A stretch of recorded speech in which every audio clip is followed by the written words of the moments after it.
বাংলাদেশে কমছে হিন্দু ধর্মাবলম্বীদের সংখ্যা, সে সঙ্গে তাদের উপর বাড়ছে নির্যাতন। শুধুমাত্র হিন্দুরাই নন, অত্যাচারিত এবং নির্যাতিত হচ্ছেন অন্যান্য সংখ্যালঘুরাও। বাংলাদেশের জাতীয় সংসদ নির্বাচনের আগে এবং পরে সেখানে এই সংখ্যালঘুদের উপর কী ধরনের অত্যাচার হয়েছে তা তদন্ত করে দেখছে বিএনপি। এ সময় বাংলাদেশের হিন্দু মহাজোট সেখানে এই নির্যাতনের জন্য কারা দায়ী সেই কথা জানিয়েছে। সেজন্য বাংলাদেশের শাসক দলের দিকেই অভিযোগের আঙুল তুলেছে বাংলাদেশ জাতীয় হিন্দু মহাজোট। তাদের অভিযোগ, সেখানে সংখ্যালঘু মানুষের নিরাপত্তা নিশ্চিত করতে ব্যর্থ বাংলাদেশের সরকার এবং শাসক দল। শুক্রবার একটি সাংবাদিক সম্মেলনে হিন্দু মহাজোটের নেতারা দাবি করেন, সরকার নিরাপত্তা নিশ্চিত করতে ব্যর্থ হওয়ায় জাতীয় সংসদ নির্বাচনের সময় দেশের বিভিন্ন স্থানে সংখ্যালঘু সম্প্রদায়ের মানুষরা নির্যাতিত হয়েছেন। নির্বাচনের সময় সংখ্যালঘুদের উপর নির্যাতনের বিচার বিভাগীয় তদন্তের দাবিও জানিয়েছেন হিন্দু মহাজোটের নির্বাহী মহাসচিব এবং মুখপাত্র পলাশ কান্তি দে।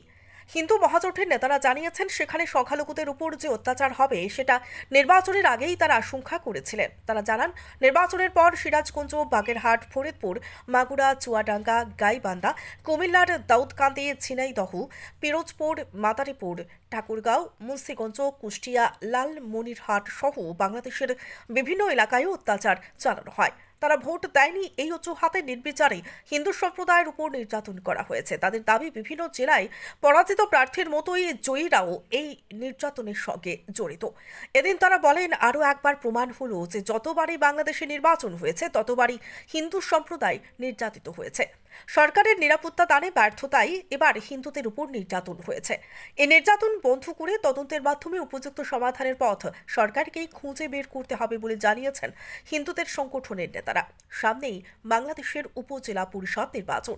শুক্রবার নেতারা বলেন, সরকার যদি এখনই এই বিষয়ে পদক্ষেপ গ্রহণ না করে তাহলে আগামী উপজেলা নির্বাচনে এর প্রভাব পড়বে।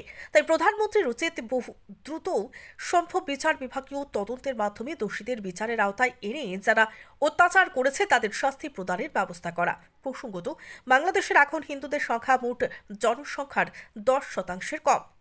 ইন্টারন্যাশনাল ডেস্ক রিপোর্ট, নিউজ বিকাল।